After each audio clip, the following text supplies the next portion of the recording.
innovative content, global audience. Hello, good morning, viewers. A very warm welcome to you. Yes, it's Mondays, another week.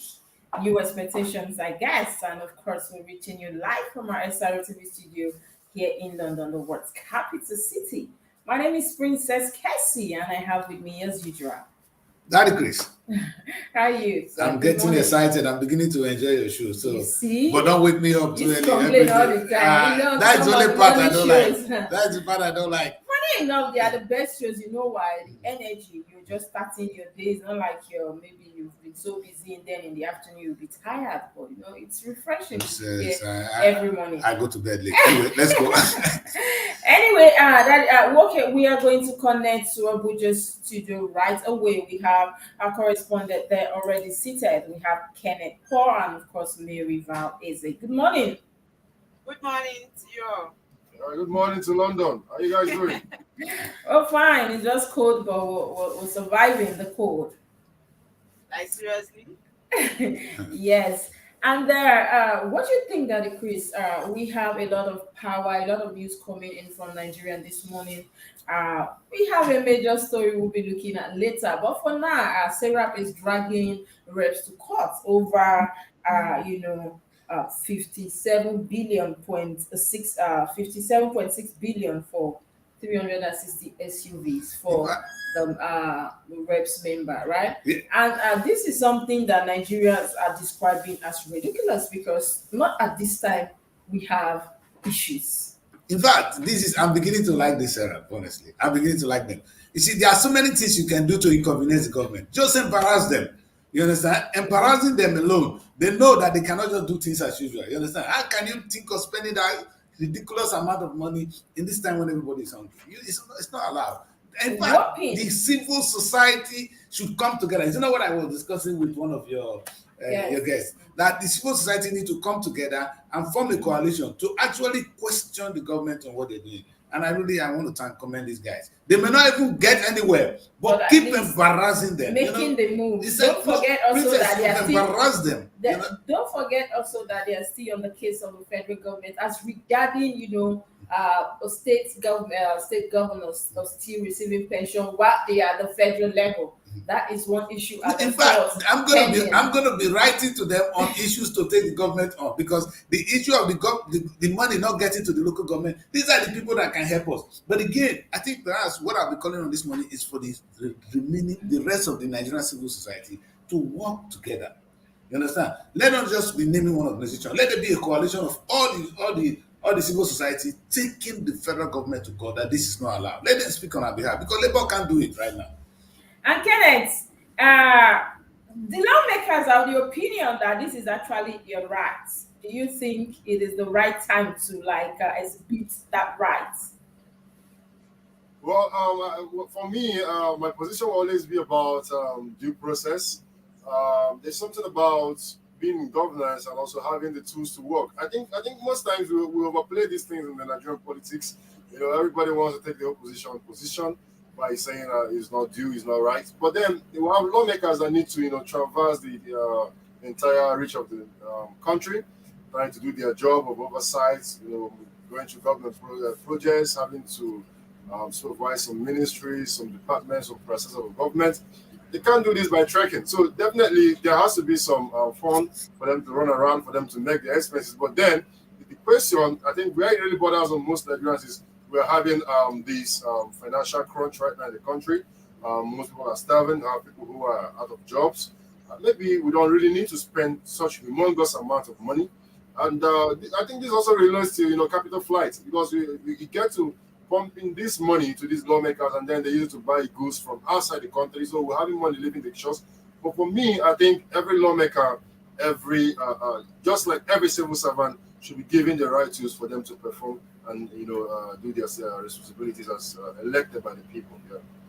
Yeah. But don't you think that there's one thing to actually give them the tools to perform, and there's another thing to cut costs while doing that. The question is why SUV? Why they not buying the local cars? That is where I'm going to, Kenneth. So you can't say because they are supposed to perform. We don't even know what they're doing right now. If you ask me, I don't know what they do. if you go to the National Assembly, if you go to most of their sittings, their sessions, you see them sleeping. That is And they are what accommodated. Oh. So yes. from their, are you saying from the accommodation to the house, that is too expensive that they need an SUV? They cannot use a lower car, And and when they cannot even use a Nigerians Nigerian made car. Eh? the debate is even you can say okay, we agree that like what Kenneth is saying, yes, you need the cars, but why this type of cars, Exactly. and why these expensive cars? You can actually just cut cost. This is coming at a time when Nigerians will not find it funny because people are not able to have 1-2 square meal a day, and this is not a good time for our lawmakers to exhibit this show of shame. And that is just my opinion. Anyway, regardless, we move on quickly to the first newspaper we have, and that will be the Punch newspaper. Now, these are some of the stories making waves from the Punch newspaper. And the main headline here says 3-year blueprint. FG plans 26 trillion borrowing, 29 trillion for debt servicing. And the writer says debt servicing to exceed capital budget spending by 7.69 trillion naira amid slow economy. High debt servicing costs creating potential fiscal risk. Government laments, and all these stories on page 2 of the Punch newspaper. As well, we'll have a story here that says Naira slumps. Further, exchange rate at 1,990 per dollar. And that story is on page What? 39 of the Punch newspaper. 1,190 per dollar. Naira is in coma right now, if you ask me. In fact, Coma. Like this is so. in fact, This is an in emergency. fact, And I then think it's we, a blessing in disguise. If you ask me, It's not. it's a blessing in I would disguise. say Yeah, blessing. Please. yeah, Kenneth, no, Kenneth, why did you say that? yeah. You see, for me, I think the naira needs to fall more. The dollar needs to take more position. But the reason is this: we live in a country where virtually everything we do in Nigeria revolves around the dollar. Now we have people who complain about the dollar because they want to go import goods from the west down to Nigeria, flood off the number of imported goods. I think if the dollar keeps, if the naira keeps crashing against the dollar, it will actually push our importers to become manufacturers. Because everybody complain about the dollar is because we want to spend the dollar in Nigeria. In fact, it's a disgrace that and even in Nigeria, people would prefer you spraying them dollar at an event or even giving them dollar as a tip. So for me, I think the dollar needs to, in fact, more needs to be done because we need to change the mindset of the average Nigerian towards the dollar. You can imagine us now, we're Nigerians. You're And talking the only- about and the the only thing- business aspect. So how about we living in the country? Do you need dollar to live in the country? But it's actually making everything to be so expensive. I don't Because think you understand everything that part. is imported. Yes. That's my position. No, I The don't moment our importers turn to manufacturers, then you see that we don't need the dollar. The reason we're all depending on the dollar is because virtually everything we do in Nigeria revolves around the dollar. That's my position. Ken, I agree with you, Ken, but this is the problem. Only, in fact, we intentionally devalue our currency if we are exporting a lot of products. Let me say this, right? It's not, in the global world scheme, you don't think of your economy alone. You think of, because we buy from one another. That is what international trade is all about. So you only devalue your currency if you have a lot to sell.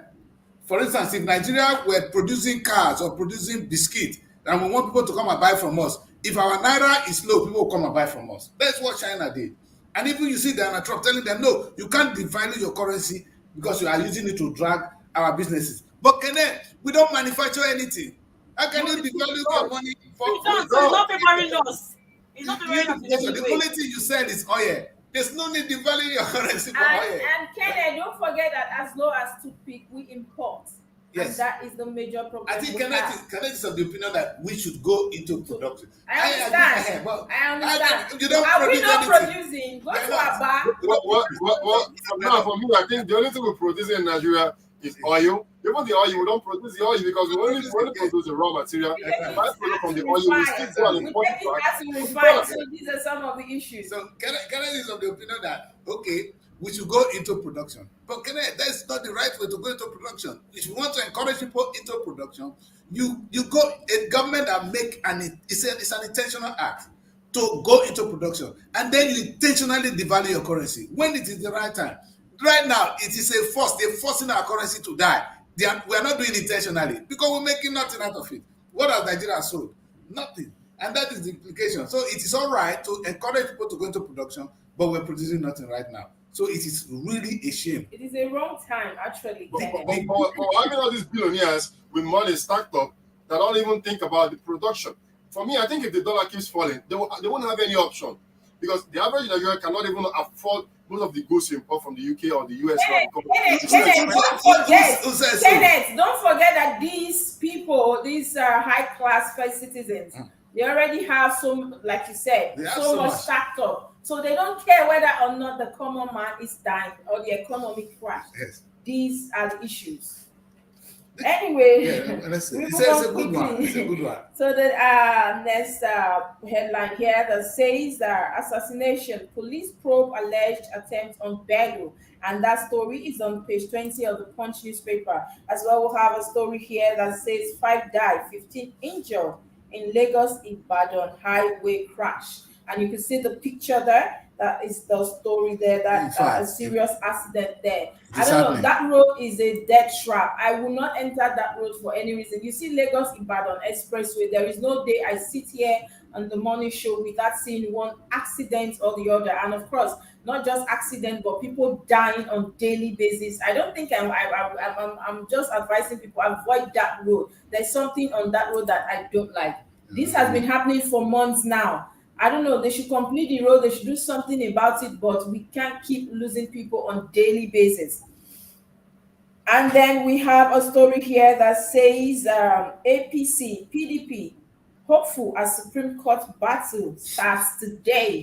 And that story is on page 42 of the Punch newspaper. Yeah. As well, we'll have a story here that says friends mourn Nigerian medical students killed in Philippines on page 4 of the Punch newspaper.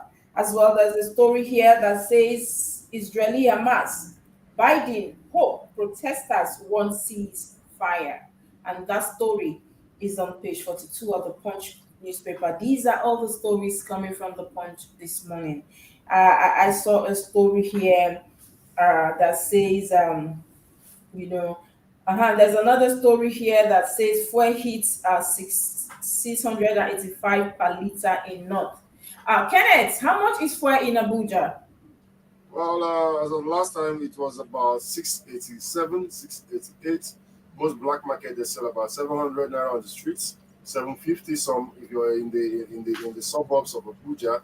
But mostly the filling station 684, 685, 686, and. But is there fuel now? There is. We know last week we saw a lot of queue resurfacing. How's the situation now in Abuja?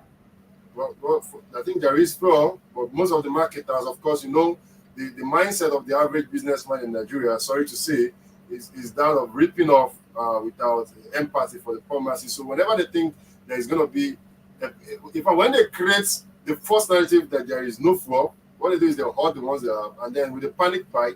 They just have to make some extra 10 naira on top of it, say at 690 or 700 even at the police station level. But for now, I can't see most of the fuel queues over the weekend has disappeared this morning. Yeah. That is a good one. And we saw here Israeli Hamas, Biden, Pope protesters want ceasefire. That is Kris. Mm-hmm. You know that when the president visited, it actually caused some kind of chaos. And I'm happy that this is actually coming from Biden as well, that they want ceasefire. Well, I'm happy. I just want to listen to the voice of the Pope. You understand? This is what I've been expecting. You understand? I wanted the faith communities to weigh in that this is not God works. You understand? God does not want you to kill yourself. These are two children of the same man. Abraham. These are the children killing one another. And there's no justification for the killings. I mean, I can understand everybody have a story here. You understand? If you listen to Israeli, they had a lot of past, difficult one. Now they are angry. This was a big shock to the state of Israel, sincerely. Now, the question is, how do you react? I can't even tell them don't react, but how do you react to situations like this? So it is so difficult. And again, the Hamas are saying that, listen, to be fair to them, the Palestinians, they deserve a state.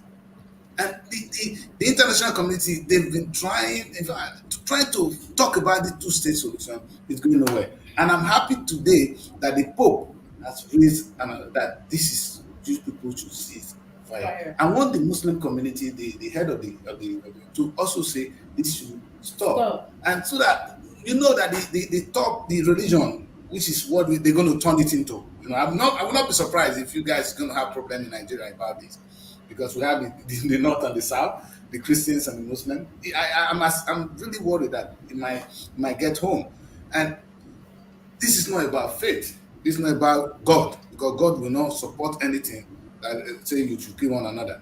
You understand? But God is for justice. What am I I to think say? I think this is a profit war, sir. Yeah. I think we need to ask ourselves who is actually gaining from what is happening between Israel and Palestine right now. The only person or the only people who are profiting from this are the guys who are selling the guns used in fighting the war. And who are the people selling the guns used in fighting the war? I was actually following a report that most of the guns being seen in the Hamas territory, can you believe, are the same guns that the US have purportedly released to Ukrainians to use to defend themselves against the Russians? Okay. So I think a big question needs to be asked now: who benefits whenever Israel is having a problem with their regional neighbors? The oil prices has just skyrocketed since the whole issue started. We've had a lot of shifts in the market, the stock markets all over the world. So a big question needs to go out to the people to start thinking in that direction. And then Israel and Palestine should also understand their pawns in this war. For me, I think there's a lot of global movers who want this to happen. Immediately the war started, I saw Donald Trump saying something about Joe Biden being weak. I saw it now becomes a campaign. Yeah, of course. Political. Of course. Political Of campaign. course. So Of course. people need to ask questions. Yeah. Anyway, what we care about is ceasefire. This is fine. It's not unexpected, Ken. And I used to say that the wars in Africa, somebody's making profit. But I doubt if some people really want to cause war in the Middle East and make money. Ken, this is a very volatile situation. Like they know that the rest of in fact, everybody is scared right now. Like in the rest of the Arab world, decide to support Palestinians, and we in the rest of the Western world support Israel. What is it? It's a world war. That's what we don't want. You understand? And you cannot underrate anybody. If you say you don't want it, somebody's died. So people will continue to die. Israelis will die, Palestinians will die. Ceasefire is the way forward. Ceasefire is the way forward. In fact, it's the way forward. And that takes us to the next newspaper we have, and that would be the Guardian newspaper. Now, these are some of the stories making waves. And the big story here says at 1,200 naira per dollar, 985 per liter fuel skip squeezes air travel and pricing. Now, this story is on page 6 of the Guardian newspaper. There's a story here that says the Wiki clarifies meeting with Israeli envoy as Pandev INC knocked to me on page 3 of the Guardian newspaper. As well, we have a story here that says NSAS. Falana asked minister to review plan on 500 million fund for convicts, and that story is on page 3 of the Guardian newspaper. As well, we have a story here that says the rethink palliatives step up productive engagement, and that story is on page 12 of the Guardian newspaper. There's a story here that says Supreme Court Justice is down by one as Musa Dancho bows out, and that story is on page 8 of the Guardian newspaper. There's a story here that says coalition resort to protest lawsuits to stop purchase of 57 billion SUVs, 57 billion naira SUVs for lawmakers. And that story is on page 6 of the Guardian newspaper. There's a story here that says terrorists attack custom house, kill officer in Yobe.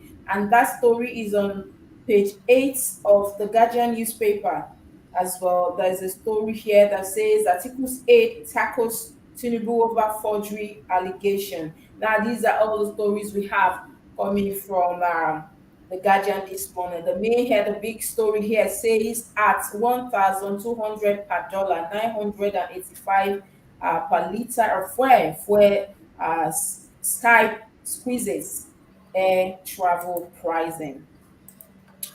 Now, these are the stories we have, and I like this beautiful this analysis. You see that the, wonderful the picture yes, story, yes, right? exactly. Yes, Quite we've interesting. seen that. We've seen that. I read one of the headlines the other day that it says that one-way tickets will now cost 130K and above Within Nigeria. within Nigeria. So it doesn't matter where you're going to. You're flying maybe Kano, or maybe any northern states, or even maybe Benin Airport that is quite close to Abuja, and you will have to pay as much as that. Means you're having a return ticket for as high as almost 300K, and then the roads are not safe. People resort to flying because of insecurity, and now this is what we are now faced with. Where do we go from here? Mary, Yes. I think you should do a vox pop. I'm just thinking though. There's a story here that says rethink palliatives, step up productive engagement. Now, maybe when you go to secretariat, let's even start asking civil servants, have you gotten your own? Civil servant at the wrong Let's vote. let's get to know what they think, their thought about this, right? No, the question should be, did you even get your own? Because there's a lot of issues around palliative. Now, the federal government have spent so much, releasing so much on palliative. We are bringing this billion, we're bringing this. And you see that people are still complaining, it's still the same.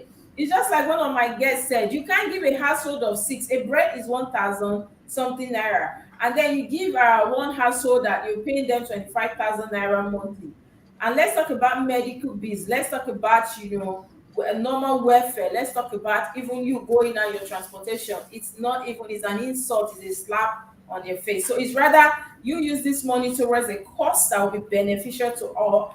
And at the end of the day, every single person benefits. These are the issues. Hmm. And, this issue of weekend meeting with Israeli envoy, it has been raising a lot of issues as well that increase. This is coming from the fact that Gumi is saying, you know, the envoy should have met with appropriate, authority, not Wike. And now this is the fact that Wike is the FCT minister, but he's not a northerner, he's not a Muslim. These are Well, the again, issues. I don't want to even debate that because these are the things. It's too trivial. As far as I'm concerned, Nigeria, the issue of Islam, Muslim, and Christians is not something I want to debate. I don't want to hear it. You understand? We're a secular state. Keep your religion at home. That That's is where true. we are. Keep your religion at home. We don't want to hear that. We don't want to discuss that. You understand? And it's not a national issue. You understand? You can use it in your local politics. You can do whatever. You can maneuver people with it. But that the Christ is not ready to debate it. It's annoying. Not in the 21st century. And people are thinking of good things. Are thinking of how to kill one another. Absolutely, yes. And then we have a story here as well that said I'm more concerned with this rating quality. rethink. Set up productive That is why I asked Mary already, said that it would be good to do a vox pop on it. Let's even get to hear from the civil The servants. question: do we even need palliatives? You understand? I like that question, sir. That's Huh? just We have agreed that we don't need the palliative. Yeah, so in fact, that should be the thing. Again, I really want this civil Nigerian civil society to be embarrassing the government. You said we cannot afford fuel subsidy. Fine, you took the money out. We are dealing with it. Give us a productive team. Set up refineries or set up other ventures that will bring that we. You see, you cannot give us this 2,000 naira and you think it's going to solve our problem. Set up. Never. Use it to invest. But don't forget also, Mary and Kenneth, that I brought in a youth here on my show that is saying he was actually applauding the palliative, and even he was of the opinion Yes, that that was. his governor will make sure that the money is shared judiciously. Oh my God. Yes, yeah, now, But, okay. but for me, I always say this. Now we're talking about palliative. We're going to bring out how many billions of naira to go buy grain from Ukraine that is fighting war. Yes. I think it's a big slap to the African Federation or the African continent. If we're talking about giving an African man free food, we're not used to that. And there's nothing you can give an African that's going to be enough for him. That's the truth. We are not used to government giving us handout. We want a functional system. want an efficient system. If the government would rather use the how many billion of naira they're planning on sharing to themselves, because as far as I'm concerned, anything palliative is about sharing to themselves. Even during the EndSARS, we noticed that there were some warehouses that were stocked with food that they wanted to share to the people. Some governors, some House of Assembly members, some senators decided to stock it for themselves because these guys are only thinking about the next election. Now, Kris, I can tell you, the next election you will see a lot of rice, a lot of. I know. You guys will stock it up, and they're hoping on the next 4 years to give it to hungry people. For me, I'll say this: if Nigeria can come with a comprehensive strategy, food security is actually a national security issue. So if they can come to a comprehensive strategy and say, okay, we're going to invest all these billions in Niger State alone to produce enough food for Nigerians, we're going to sell at a very highly discounted rate, then we'll have something to fall back to. But if you're telling me you're going to give a bag of rice to me and my siblings, I can tell you it's not going to go anywhere. Because how many people will they give that bag of rice to? In fact, Concerned, a lot of you're thinking well. Kids are thinking well. I just watched a video which I circulated. they managed to give it to them. I circulated the video. Went round. You get? So they cannot deceive us. We don't need that. We need a working system, eh? I circulated a video this morning of a wonderful project that is happening currently in Oyo State. You understand? It's a massive agricultural venture. You understand?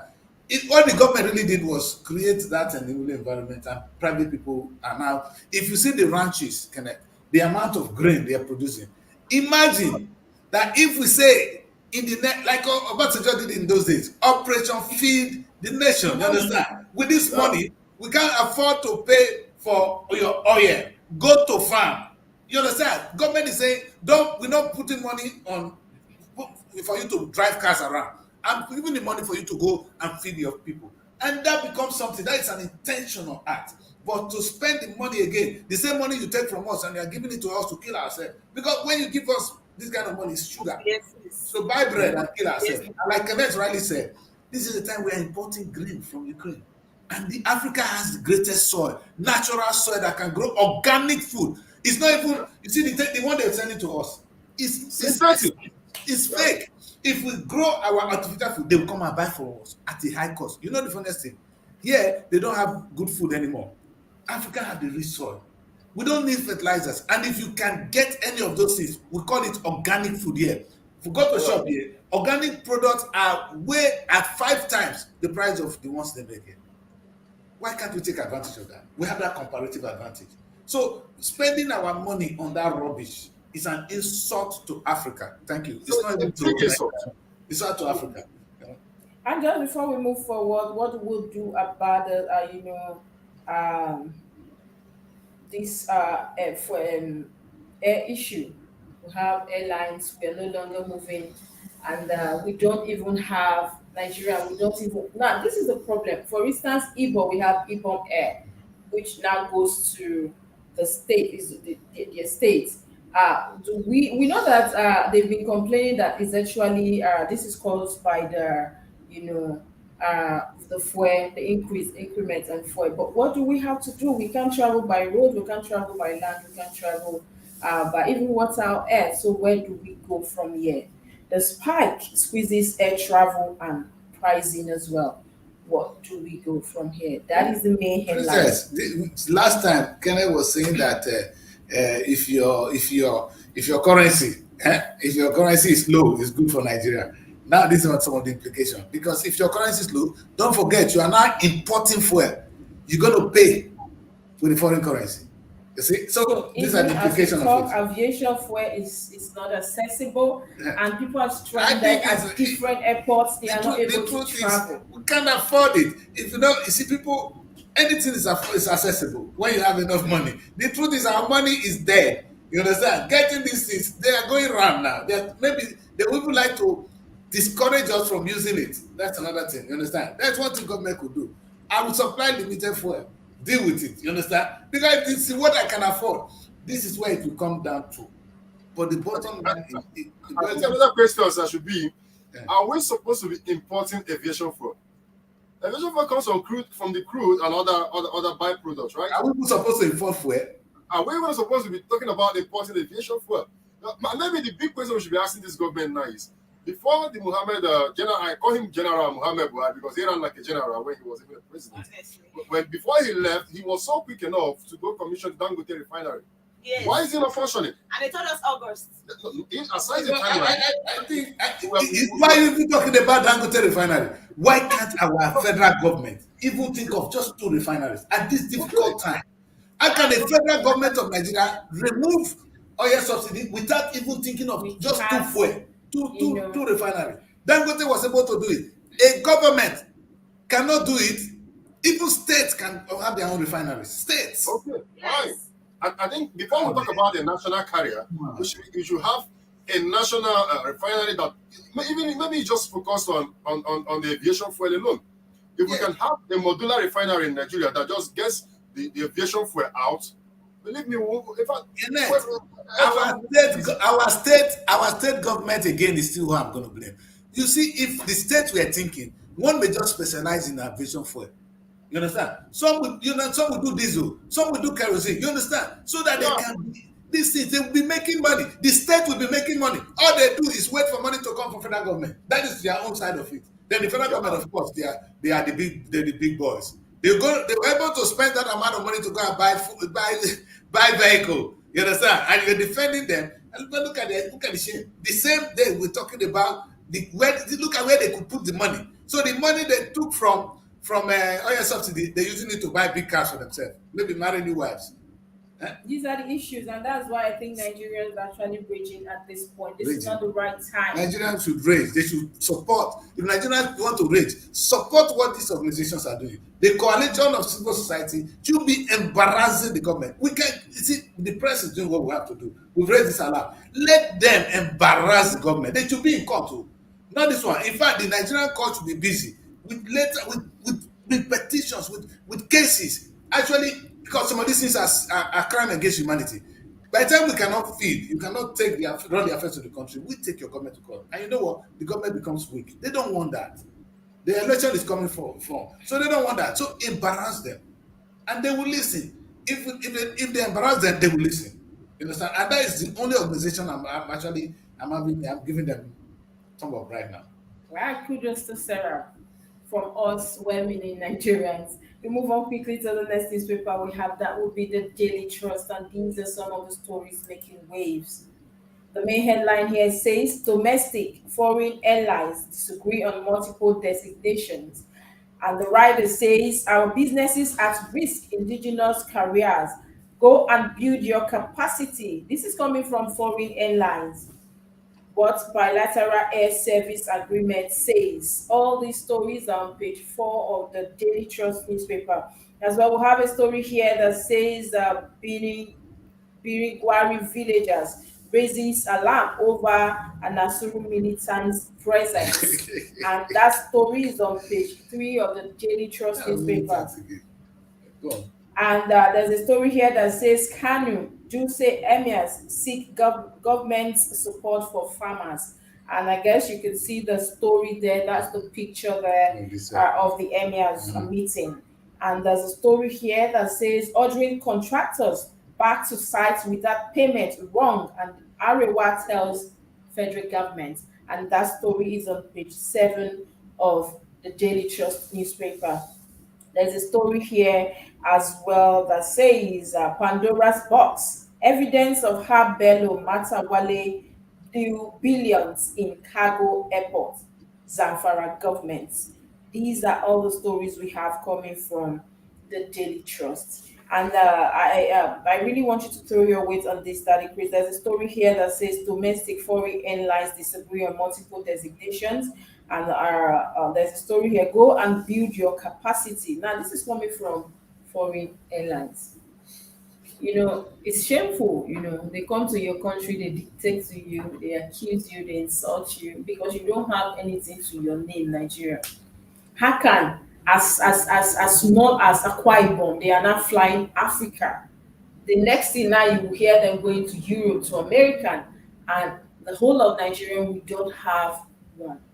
These are the issues. But again, I really want to commend Akwa Ibom for this. You understand? Let the state. We should not be waiting only for the federal government. Let the state do their thing. I would love to see Delta Airline, Abia Airline. Lagos Airline is long overdue. Kano Airline, you understand? Flying within and outside the country. So in fact, the federal government, because it's a good business right now. Thank God people can no more use the road.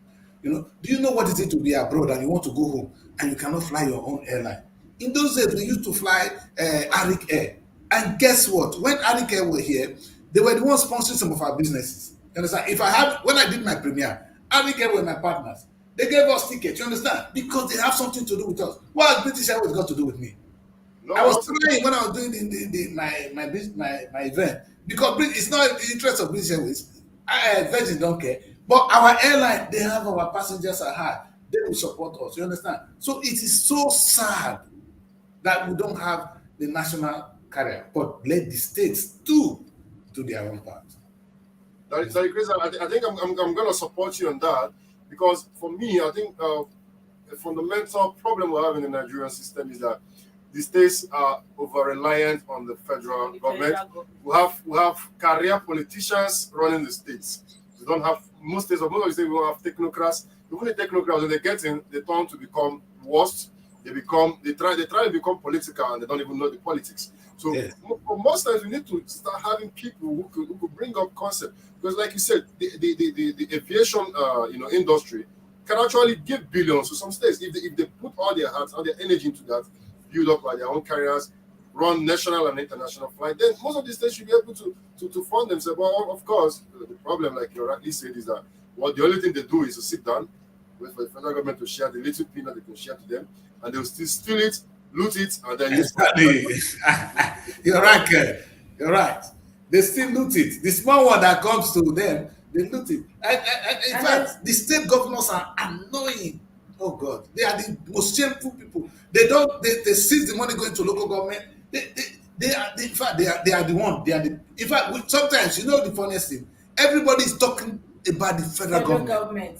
Nobody talks about the state. And that is where the money is. And that's why they can get on with what they're doing. Nobody is, in fact, I'm expecting these guys to actually take the state governors to court for tampering with the local government money. Because that is what is stopping. Oh God. That is the other way around. When you try to accuse them of stealing from local government, you end up behind bars. That is the country we find ourselves. I know.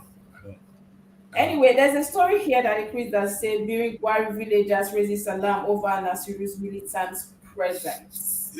All I can do is just laugh, because I don't even know. Right? I don't know about this. Nigeria has come to. You see, sometimes we have come to accept stupidity. You understand? These are disheartening. How can this be happening in our time? You understand? Sometimes they say, I was in my colleague and telling me that the herdsmen are all around the places. I say, hey, so what are they going to do? You understand? It's alien to me that we cannot walk freely anymore. I think also with the way it's we are seeing everything in Nigeria now. State policing, community policing. This is where it comes in. You know why? No, before you go on, no, let me tell you this. You know what one lady said to me, and I'm really going to get her on the show. She said, behind, you know why I laugh, really? He said, behind every insecurity, if you check those states carefully, there's illegal mining. Nigeria don't hear the word mining. It's not because we've stayed with only oil. We don't know another resources we have, which is not mineral resources. We don't talk about it. When you hear this insecurity problem in the north, listen carefully. There is illegal mining. I think on that, if you were to go to Zamfara State, like of course I was there sometime to have a little bit of investigative journalism.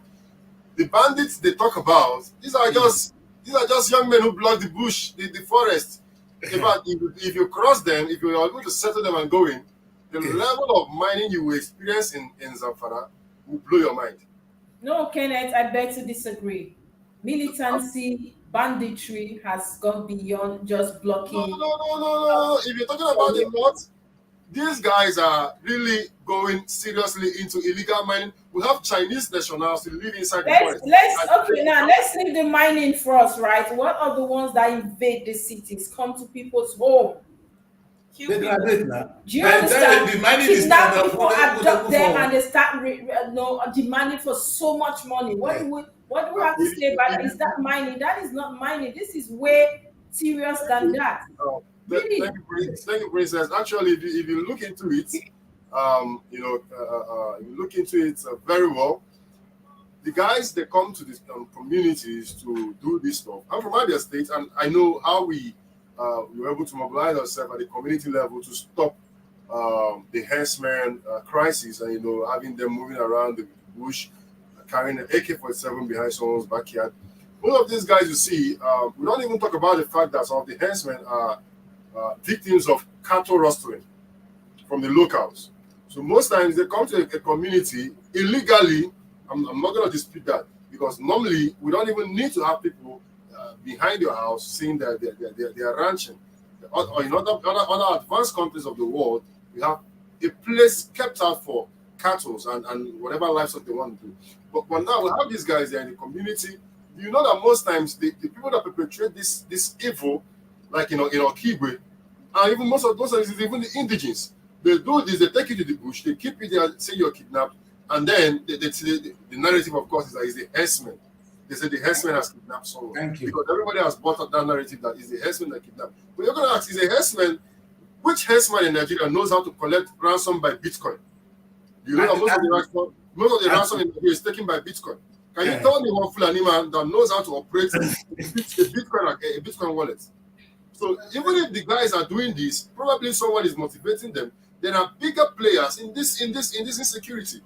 I think, like I rightly said, in the case of Israel and Palestine, who is benefiting with the insecurity in Nigeria? You need to look at the service chiefs. These guys, they get billions of naira, appropriated to them to tackle these menace. Are you telling me that Nigeria is so big that we can't even secure ourselves internally? We have police. I tell you something, Kenneth. Everything, and they cannot even apprehend one Fulani. In fact, there's a story I read, and there's a story. One of the headlines I read here says, I read a story now. Where is that story again? That says, headsmen or banditry invade, Boko Haram attack custom house in Yobe, kill officer. Now they came into that premises. This is supposed to be a security. Is that a security outfit? Remind me again of customs. Yes, of course. The customs. They went into custom and they killed. Okay. Who is safe? No one is safe. I hope you also understand that the moment they attack the custom house, the only thing we're reporting is that they attacked the custom house. Nobody is talking about what has crossed the border the moment the attack happened. That is just it. You think they just went there to kill somebody because they have a phone? They had a purpose. For me, I think they wanted to move something out of the custom border. Most of the custom guys you see are complicit in what is happening in Nigeria. So I'm not in support of the attack, but what I'm asking is, the moment they were attacked, nobody is now telling us that something was moved from the border, because if they attacked, it means everything has been disorganized. The security architecture there is already in disarray. So it means there has to be we're talking something here now. That we talk of illegal mining, we talk of custom, we talk of bandits. They have something in common. Yeah. All right? Because custom might want to intercept what they are doing, and maybe they have collected because custom are not clean. They want to collect their own. And this is where, see, they have their internal war. Some of them, they shouldn't drag us in. You understand? If the custom were doing their job, they should be illegal. In fact, illegal mining is a sin. It's a crime against the people, the locals. You understand? It's just the same thing like they're taking oil from us. We have nothing to show for it. These people, they have so much good minerals in their backyard. You're collecting it and you're killing them for it.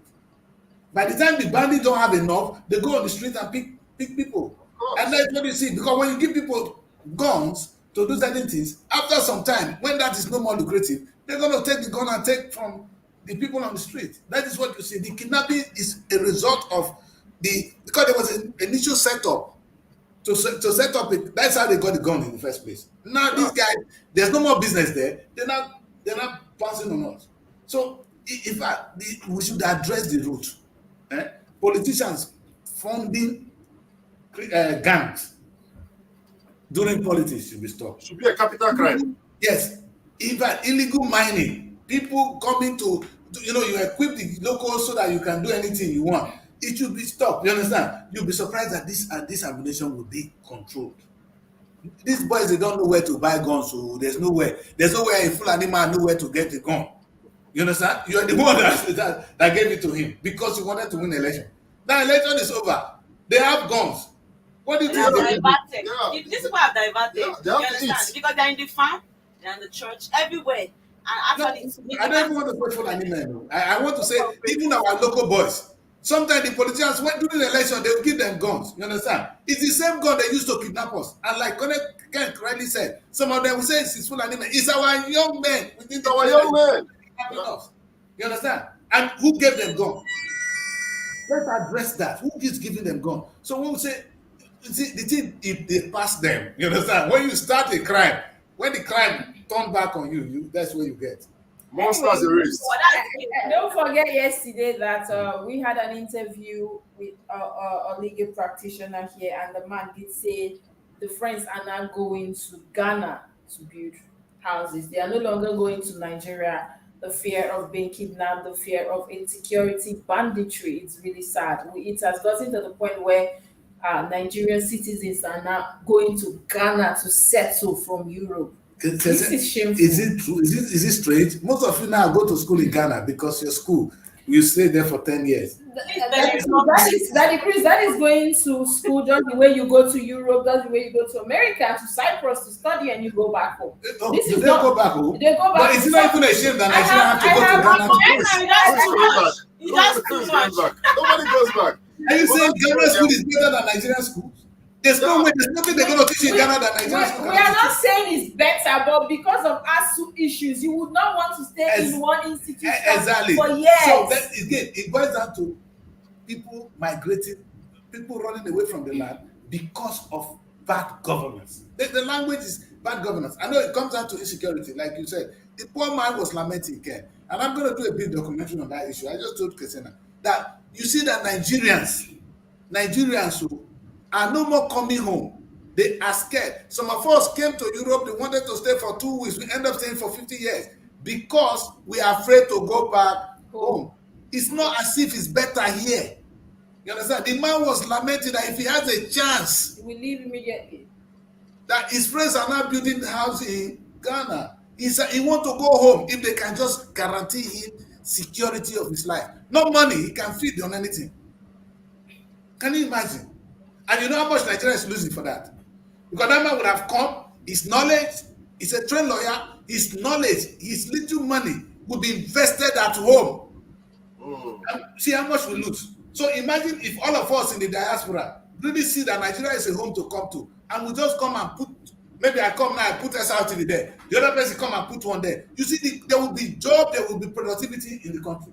This is the thing. This is what we go through when people are not encouraged, when they no more have a home in Nigeria. Because we no more have a home in Nigeria, in our own farm, in our father's land. Somebody say, "Yes, man, come pursue me from my house."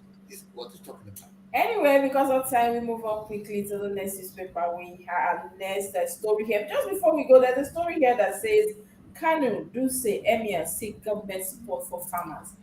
I don't understand what's happening in Nigeria, that Kris. So as it were today, we have these issues. We know that we can, although farming also now is the problem because of insecurity. Because when you speak to, I did speak to one of their chairman then in the north, and he said they would. He's not advising the members not to go to farm because sometimes you have to pay these bandits. They will not escort you there if you want to plant, and during harvest as well, you will have to pay a certain amount of money also to harvest, and then they take some part of it before they now let you go away with your goods. So it comes with a lot of prices. Yes. In the north.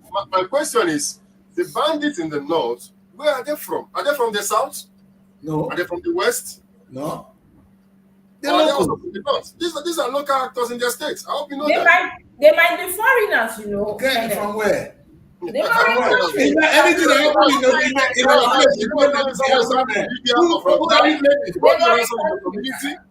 This is not possible. Now it's them. They know for the fact the man is saying they have to pay the people for them to enter the bush. It's because they know the people. But they pay. It has been happening for long now. You're paying someone because you know the person. Mary, you are aware, right, Mary, that they pay. Mary, you are aware, right, that farmers are not paying the products to access their farms. Even in the West, they kill you, they take over your farmland, and there's nothing you can do about it.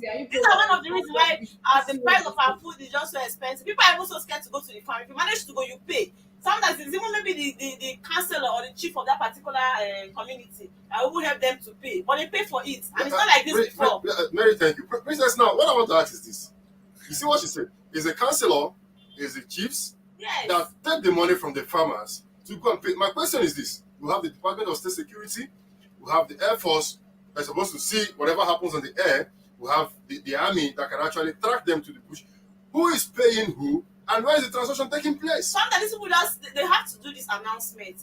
Okay, you know you want to farm, you bring this particular amount of money. Let's settle these people. You get just like a political farm. It's so crazy to think that someone will come to your community. I'm from the east. But this happened in Niger State. You know, Niger State, they farm yam very well, yam and rice. Okay. Yes, when they want to farm, they have to just make this announcement that, okay, you have to pay this particular amount of money to settle these people, because they already said they are coming. They will invade this place. Kris, do you not think this is just like paying the Apple boys to load the car in Lagos? Kenneth, let's leave this thing that Mary, hold on. Kenneth, do you know that in the north, I have spoken to somebody, right? I had an interview with somebody. He came from, I think, Adamawa to Benue, right? Now, this person in question says that they had a farm for yams, right? It was a massive farm. This guy is based in Abuja. I can give you his contact. And he told me that he had to go. He was the one that went because the farm was really big and they needed to harvest. And when they were not negotiating, he said he wants to go there and see these people. He met with these, headsmen, beheaders or people, I don't know. Do you get? And he had to pay a certain amount of money. This means that it is not about the chiefs and the councillors alone. Individuals also can go and negotiate, and if you negotiate, you give them money, they will take some part of your yam, a few of it, and they will allow you to carry and go. You know the reason why sometimes the council, in as much as we know that the chiefs, the councillors, the politicians are bad, right? This is a real, they are happening. You don't know why the reason I'm laughing is this. No, Mary, come. I'm not disputing the fact that the chiefs they pay because they are sincere, they want to secure the group. My question is this: as far as I'm concerned, this is just a case of paying an area boy for matching ground. Exactly. Until we decide to stop it. You're not going to tell me someone is coming from Zamfara to come to Niger State and tell a Nigerite that he needs to pay him to take him from his farm. These are Niger State indigents. No matter how you want to look at it, these are people from the in my village, where I come from, who born you? Thank you very much. To come and tell our people what happened in our farm. In those days, you said, what's happening now? You see the problem. The question is, what is? You see, sometimes I don't even want to hear this. You understand? You cannot free the kings. If there's a local kings or local councillors that they cannot organize themselves and say, the people killing us in the farm, we want to know who they are and we want to eliminate them. If we cannot do that, then we have failed ourselves. Buhari said something that your first right as a human being is self-defense. Right? Nobody takes self-defense. If Nigerians cannot even defend your village, then you are ashamed. But you know what these people do? These people, they go to a particular compound, they kill everybody in that compound. There are people that will lose more than 5-6 people. Where? In Niger. Thank God. It's not happening in our area. No, I don't know, because I will not talk about them. Because there is no way S-men will come to my village and kill people. I will not follow them back. I don't know how they managed to do that notice. But in Niger, it's local Nigerians that are doing it. Don't tell me some people come from nowhere to I read the news here just 2 weeks ago that says bandits came and they put what's it called? They had to make their tent there, and everybody in that village, they had to run for their lives. You were here when I read that news. Thank you very much. My question is this, and I keep asking this same thing, and nobody wants to answer it. The bandits that attacked someone in Niger State, are they coming from Kaduna? Are they coming from Kano? Are these not indigenous of Niger State? The locals don't know them. They have never seen them, Kenneth. This is what I want to So we have understand. they're coming from Niger Nigeria. State, where they That's said what we some did. herdsmen, All the bandits are were coming from invading Nigeria. our farmland and everything. But I can tell you, We it's need not there. our security agencies to answer, and that is why I That's the said question Kenneth is state asking. policing. That's I the said Kenneth is community asking. policing. Thank I you. said that before Thank you, already thank on the show. So That's the only way you will be able to identify. I did have an interview with when there were killings in Southern Kaduna. I connected somebody in that community, and of course a reverend father as well there from there that told me that these people they come, they buy, because I asked where are the security present, and they say no, these bandits come and pay the security, they shut the security up, and even and I asked also where are the kings, the chiefs, and he said it's the same thing. These people for them are part of the whole thing. So I understand what you were saying. So good. But what I'm saying is that in other words, there is a community inside involvement. And that's what we say. It will not happen. but not everywhere. Some Wait. bandits just come and cleanse the Okay, community. let me ask you one thing. In my place, there was the time they were kidnapping people. You know what? They were picking on the people who are doing well and their wives. You understand? Does somebody that just come from Fulani today knows the rich people in my village? How do they know them? That they just come from nowhere and they say, "Oh, these are the rich ones. Go and pick their wife." But I feel like this people they know a lot. They know a lot of this because From where? They killed From the bush. They just come from nowhere. Or they've been staying the there. grandfather is inside the house with his assistants. They came and they burnt the house. Only the assistant was able to survive. How do you know that the grandfather is inside with his assistants? They had to burn the house from outside. Our people will say, "Now rats where they inside house. They go carry the one with the outside." And I've been trying to kill this In fact, you just said it, Ken. You understand? Nobody can attack you. Me, as a husband for us, nobody can kill you if your wife does not support it. Of You understand? course, If the wife don't give you food, make the wish come. You understand? So this is how it works. You understand? So it will not happen, and it's not happening. The security, in fact, what I'm also saying to my people is that number one law, self-defense. Number one law, self-defense. The government cannot stop you from defending yourself. You understand? It's community. I think this one not just operating like that. I think one question. I like looking at this from a very, very unemotional angle. How many states in the north has ever passed an anti-ranching bill? We passed that in all the states in the southeast and the south. Which of the states in the north has ever been bold enough to say, we are putting a bill that says, you don't bring cattle to the bush again. Keep it in your farm. Build a ranch for it. If not, then anybody that sees it, like if you bring a cattle to my side now, you just want to dash us meat for Christmas. Because the moment I go to my backyard and I see your cow, that means you've just given us a free. Yes.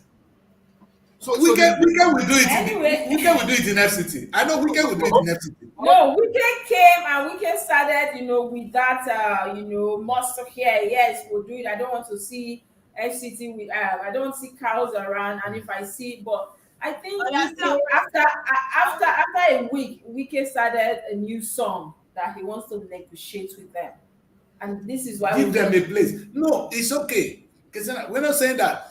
Cattle ranching is important. It's something we feed on. We should not be treating some people as enemies. You understand? After us, in my place, Ken, it's the rich men, the chiefs that owns most of the cows. Of course. They are only being reared by these guys. So the business we are talking about, that's why our kids don't want to talk about it. It's a good business. Very good business. What we're saying is that if somebody tells you that your king is not aware of the local of the herdsmen in your area, big lie. So if those people are killing us in the farm, who do you ask? Ask your king. Okay, then people start asking your kings, your chiefs, and your councillors. Thank you. Yes, and we'll move on quickly to the next newspaper we have. That would be the First News. These are some of the stories coming from the First News. The main headline here says, Presidential pool appeals. Legal fireworks begin today at Supreme Court. And the rider says, as Apex Court begins a hearing of Atiku Obi APM's suit against Tinubu, we will win at Supreme Court, PDP assures supporters. I don't understand. No, who don't go laugh? If na you don't go laugh. Wow. And another writer says, "Stop chasing shadows. Defend allegations of forgery against you." Article tells Tinubu, dismiss Tinubu Shetima's objection to our petition. APM urges appeals court. All the stories are on the front page of the first news, and that is actually the main headline. And then there's a story here that says federal government, FG, Benue government seek collaboration with communities to settle IDPs. And there's a story here as well that says Kogi governor escapes assassination as unknown soldiers attack convoy. And there's a story here that says NDIC to pay liquidated banks, creditors, depositors 1.6 billion soon. And this is coming from the MP. We have a story here as well that says Supreme Court justices depleted to 10 as Dan Joe retires. These are all the stories. Again, we have a story here that says farmers killings. Igboho gives headers 7-day ultimatum to vacate Southwest. That story is on front of cover of the first news. We have a story here that say EU to invest 5.4 euro million on teachers training in Nigeria. These are all the stories we have from the first news this morning.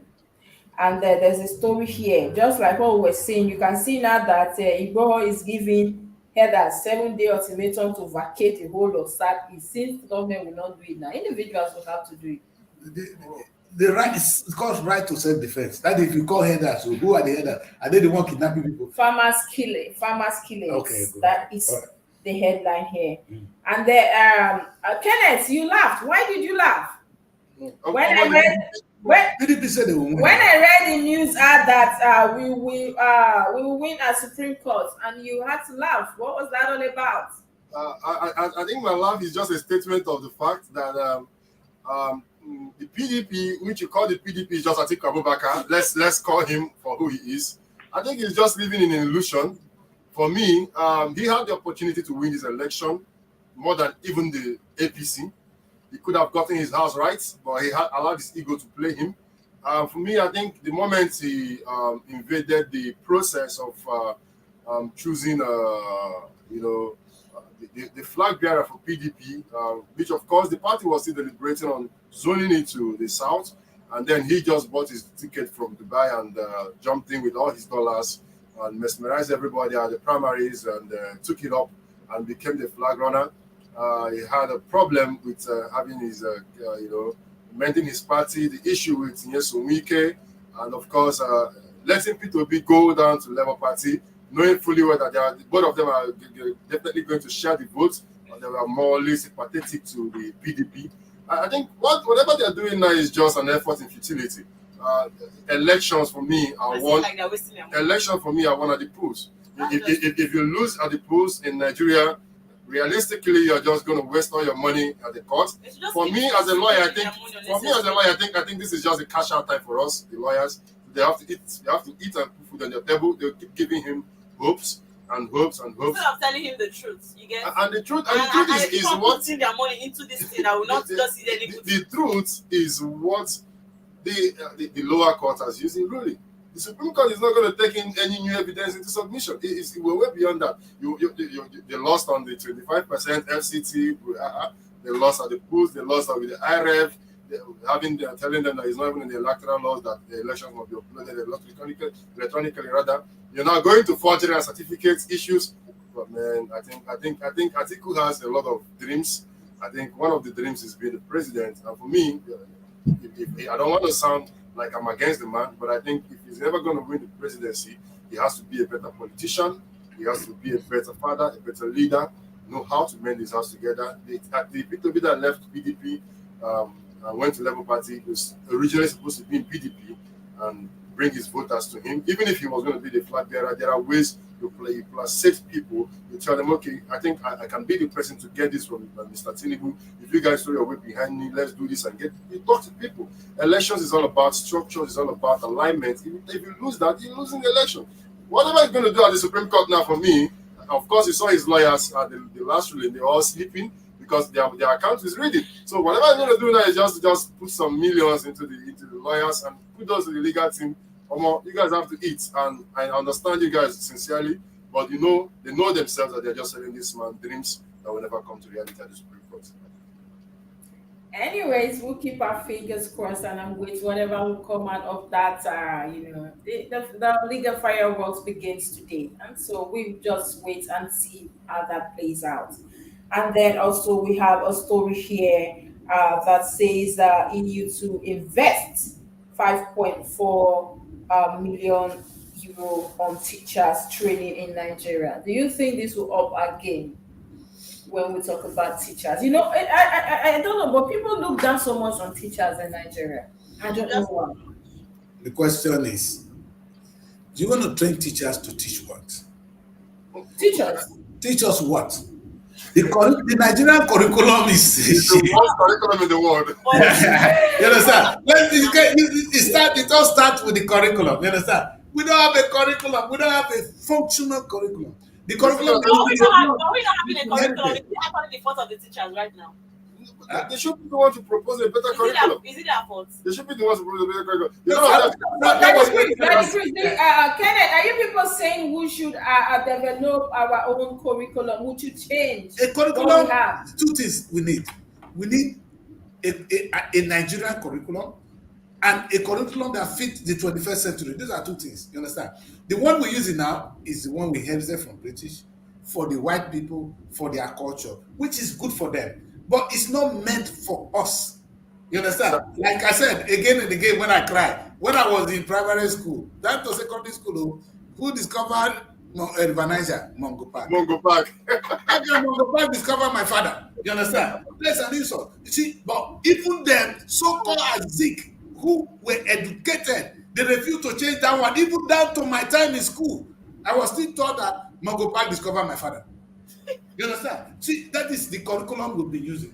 We need a new curriculum that fits the Nigerian, that for us, our own curriculum. Number two, see, most of the things they teach us, people are talking about artificial intelligence. We are talking of how to use, we are talking about how to do bossing. Yeah. We're still looking for X in our mathematics.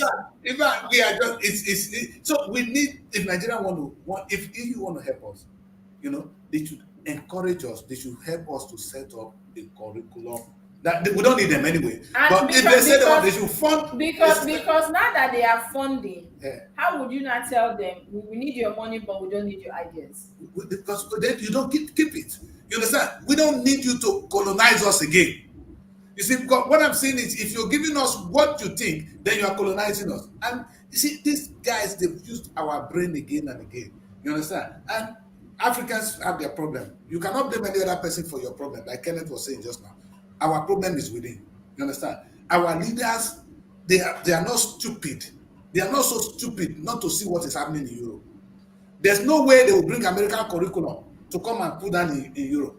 UK have their own, America have their own. In fact, the English you speak now, the American English is different from the British English. There's nothing wrong if Nigeria have their own English. You understand? But we don't know how to adapt this for us. It's nothing to take. It's good to steal, but make it your own.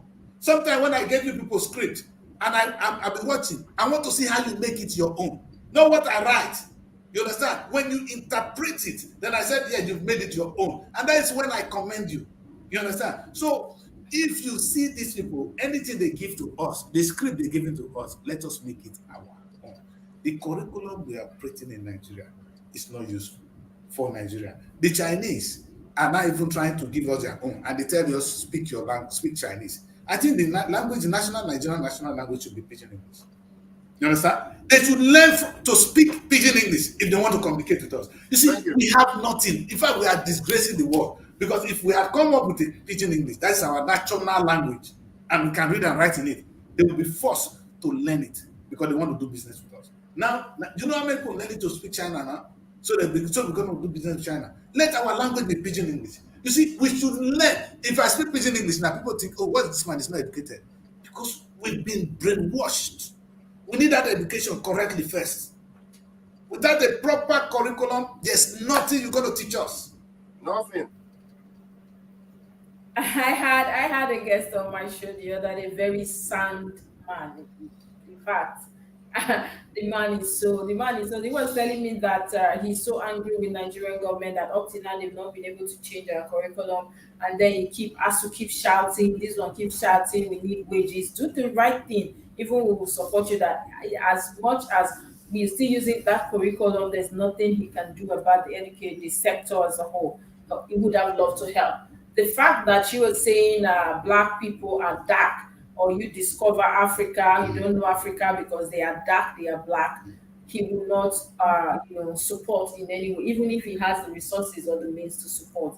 And this is someone he still talked about the Bongo Park. You can't say you discover. People were already living there. People were already dating. They were using the. No, we're just using that instance. So that's yes. how you see it across Yes. board. You understand? If the question is, why listen, what they study in school, science is science. The Pythagoras theories will remain Pythagoras theory. You understand? This the law of motion in physics is the same. But the question is, when you move to engineering, you now use that principle to your advantage, to how it fits into your environment. Even though we all go to the same school, we study the same thing. You study law in UK. I'm happy we've done that now. I can study law here now. But the law will not fit into Nigerian law. You have to go to the Nigerian law school to become a Nigerian lawyer. Yes. So that's the thing we are saying. Indigenize, you understand, our knowledge to be meaningful to us. What they gave to us, you can't blame them for giving that to us. We need to come and make it our own. Anyway, this is the last newspaper for today's Sport Extra. And these are some of the stories we have coming from Sport Desk.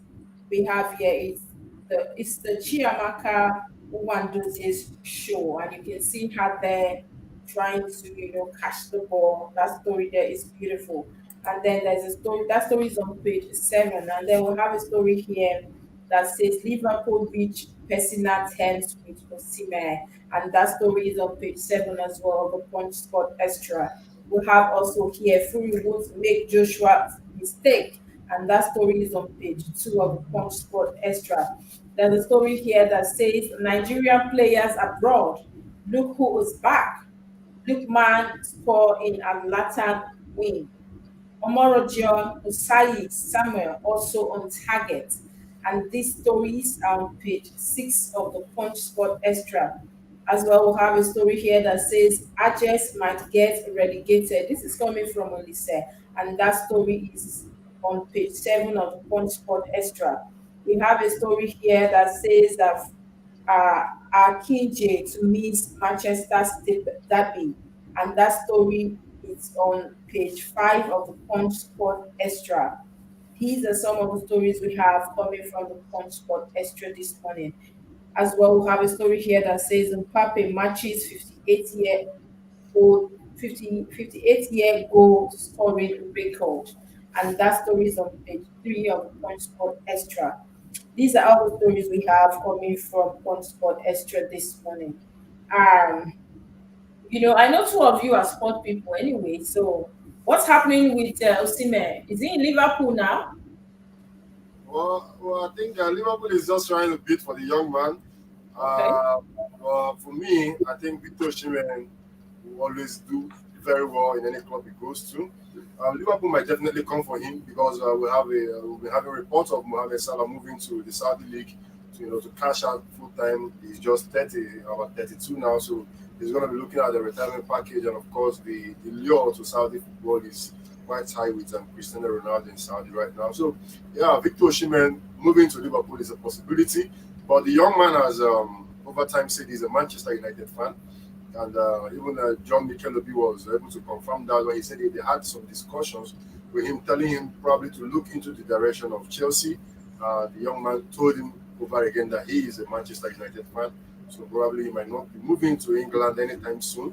Although I don't want to sound sarcastic, but I think Osimhen is scared of coming to the Premier League because it's a total ball game for what he's having in Napoli and the rest of the soft league. If he comes to the Premier League, you have professional defenders that can show his flaws in 2 3 matches. So for me, I think he has to make his best decision. His family is asking him to go to Saudi, even to go carry a very good amount of money. But for now, I think at this stage of his career, he wants to enjoy his football, win trophies. So probably Liverpool, yeah, we could see him there. But where is he right now? Is he in any club? He's at Napoli. Yeah, Napoli with a lot of issues. Napoli. But with a lot of issues. Yeah. But he has been doing very well for Napoli. Why didn't I having issues? Anyway, that's football. You move from one place to another. I think that's one thing with people who knows how to play. They are not stable one place. Yeah. They buy them. They buy them. They need them. Higher bidder comes. That's it. I think he's gonna do well in England. No, he's gonna do well here. He should come to Premier League. But again, he has to pick the right team. Understand? He has to pick the right team. Yeah, but he didn't want to renew. He doesn't want to renew because of the I goal. wanted to see him.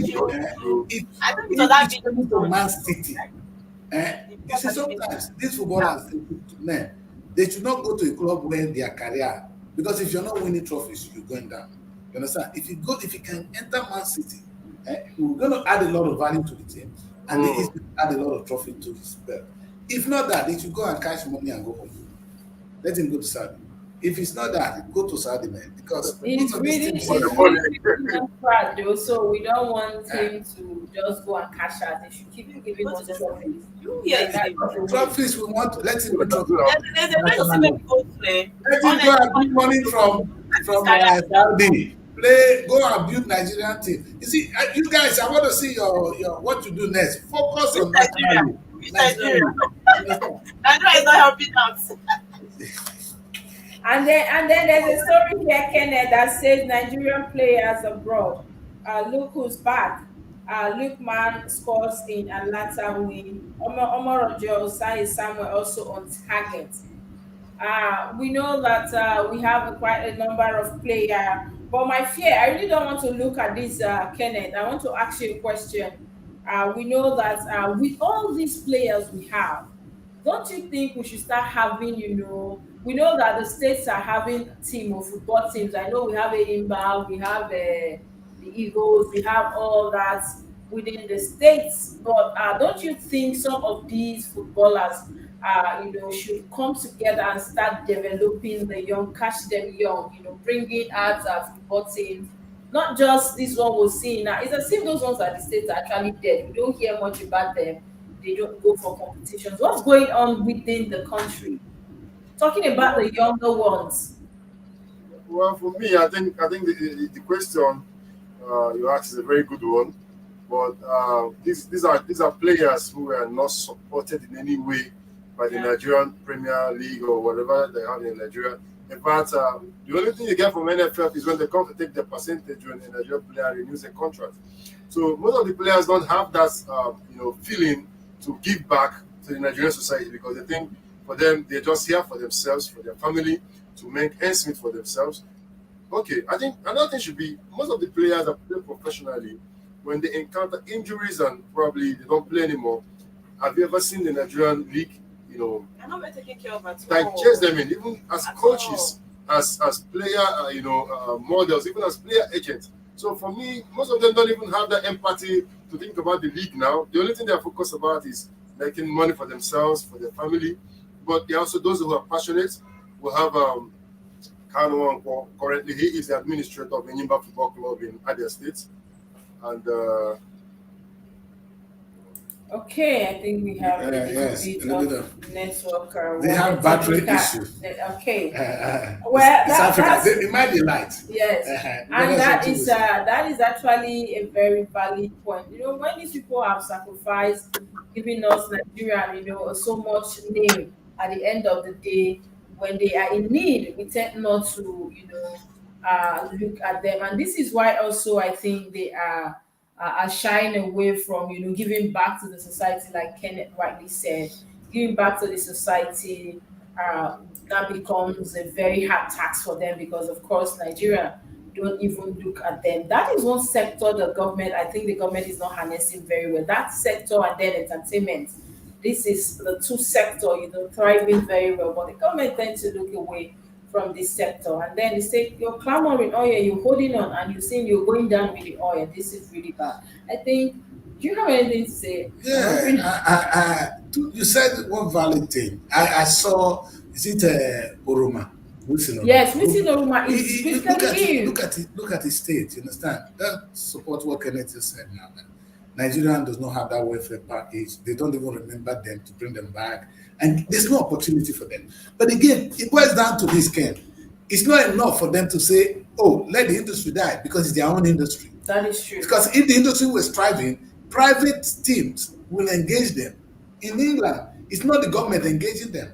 It's you see, Liverpool is not run by by the community, but the community will support it because they are own. Yeah. You understand? So, and we should learn to commercialize. You understand the Nigerian football league, in Nigerian sport in general, so that it will create job, and it will be up to these boys who have succeeded to come and create that culture at home. I saw Kano having his own team, but in a very tiny way. I was expecting to do something bigger. I saw Mikel Obi, they're all trying to go back and do something. If they don't do it, there will be no job for them tomorrow. It's difficult to get a foreign job as a black man in England. You understand? But you can easily become a coach at home. You understand? You can become a coach of the national team. But this I've gotten his own chair from our team. It was a national coach. So all of them are getting this job because it's only the national team that is succeeding. Had it been all these teams are getting on their own money, they will need these guys' services. You understand? So it is up to them to grow their own industry. You see, Princess, one thing that I want to remind you, as we're looking at this whole newspaper review now, I never see anything review on entertainment. It is neglected. I don't know whether the newspaper guys are doing intentionally. There's a big industry there. I don't see a nice headline on Nigerian entertainment. Even when the boys are doing well in music, I don't see it. I don't even when the movies are doing well, you don't see those headlines. And I'm keep wondering why. I'm just saying. So I've why? said that over time, especially when I bring some stars here on my show. We've seen that over the years, these entertainment industries, they bet millions of people, young Nigerians, talented Nigerians. But the government looks away from it for Even being newspapers are doing it because I would love to see. They said that this boy was is it Rema. Rema is one of them, but this other guy, no, Davido was on the stage. And I by having that even on the center of your newspaper, you understand? And they have been And that is very correct because over the weekend we depressing saw news. that Rema's track Calm Down actually won the track of the year.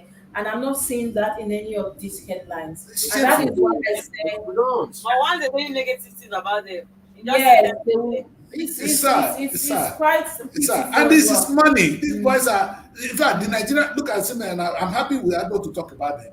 They should come and build it. And you see, the Nigerian, you see, when I do the award, I only recognize people in the sectors that the government is not encouraging. You know the funniest thing? The only three industries that are surviving in Nigeria, entertainment wise, the music, the film, and fashion, it has nothing to do with government. That is No correct. single government involvement.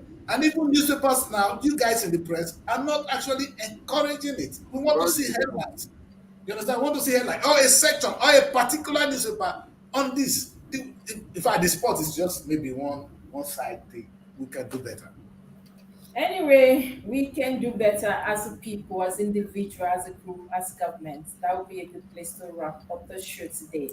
Well, thank you so much, Kenneth and Mary, for being on the show today. Thank you as well, Dr. Chris. But before we go, don't forget our packages on SRTV. We have so much, so much. Travel with us. We have the SRTV travel tour. Yes, we have different packages talking about going on your tourism, holidays, education, medicals. Just a call away, I will be right there. We'd love you to travel with us. It is going to be a fun ride. Book your tickets and, of course, visa application, every other thing you need to do. We have even passport processing. Just call on us and we'll be right here for you. And don't forget, also, we're into rentals. You can come with it, like we have every equipment you need. Talking about cameras, Black Magic, Canon, editing suits, lighting, equipment, everything we have at a very minimum rate. So do well to reach out to us if you need any of this. And of course, we also have we do event coverage. talking about your book launch, your weddings, your birthday parties, even church services, Juma prayer. We do all that. And our magazine, oh my goodness, it's so colorful and beautiful. You need to showcase yourself, your brand, your career, your product, anything you just want to put. It will be amazing for us to come and capture you for that. Don't forget, magazines are actually archives. It's something you can just keep and give to friends and family, and then it will be there for a long time. As low as 30K, you'll be on the magazine.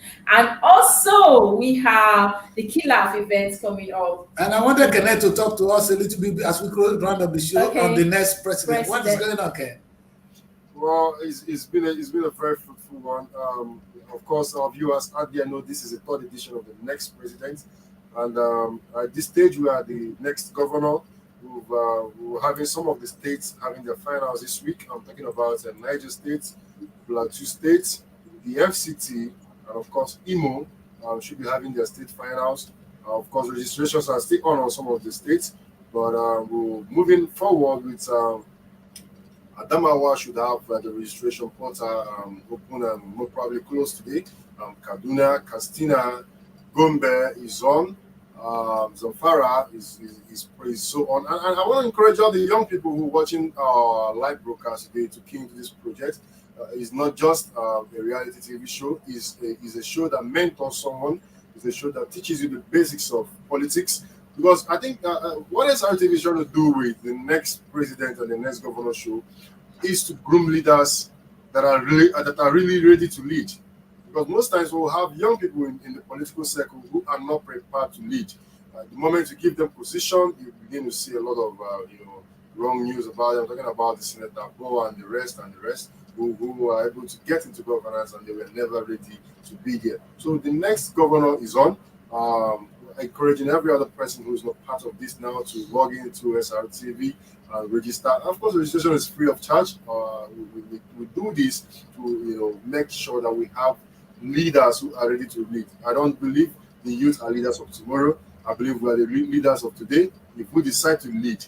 But of course, in Nigeria, we only see young people who want to become the third force, mobilize, work as thugs, work as polling agents. We hardly see young people stand for election. Even at the party level, it's not even about the major elections, the elective positions. Sometimes getting the secretary general of a political party, even the youth leader of most political parties are people who are in their 50s. Yeah, and this is because young people are not ready to go there and seek for the position and also be able to mobilize young people to vote for them. Because at the end of the day, in the party system, and this is one of the things I keep saying when we talk about the next president, next governor, young people should be ready to get involved at the party level. Politics does not happen on Twitter. Politics does not happen on Facebook. It does not happen on Instagram. Politics happens at the party level. So you need to get involved at the party level.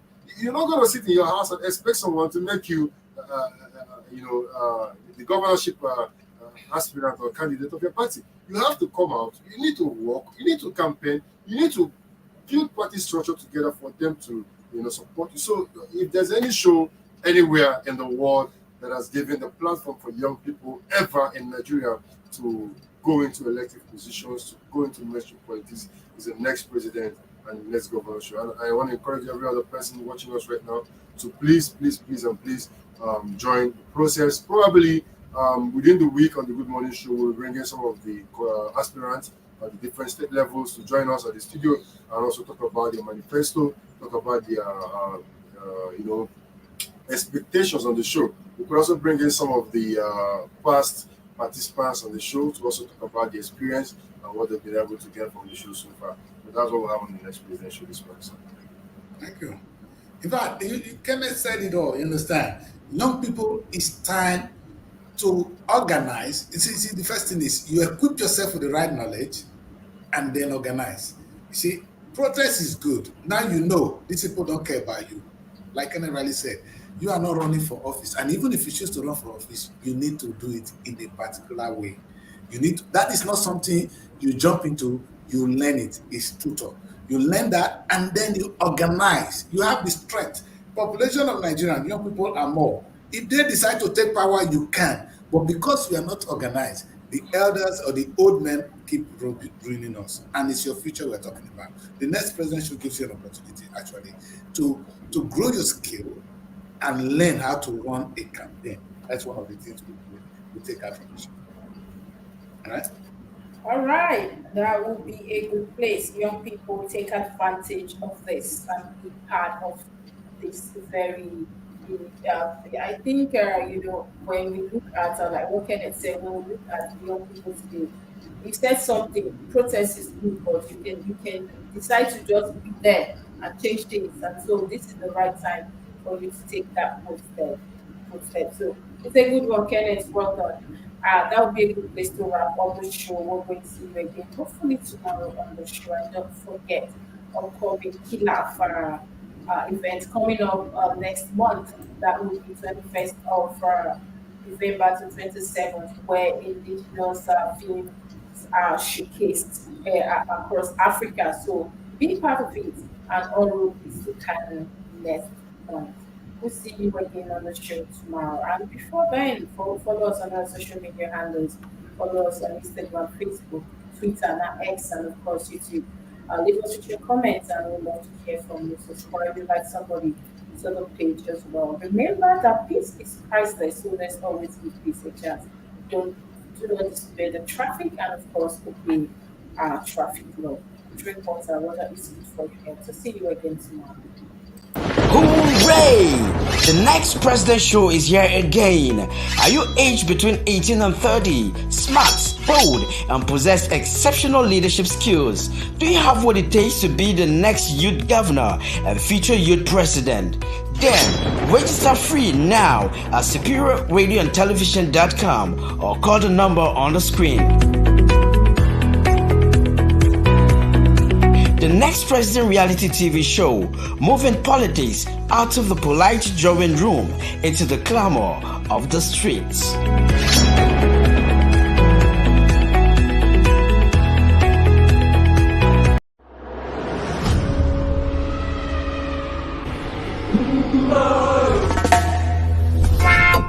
Yeah man, kill off, take kira. Wanga Billy Ode, Yakema, Ghana. Tekila meki gadara, Africa itachi gidamu. If you don't know now, if you don't know now, Tekila meki gadara, Africa itachi gidamu. If you don't know now. If you don't know now. Every minute, every second, every hour. Munabatuni, I come from Africa. The capital K, the capital I, the capital L, A, F.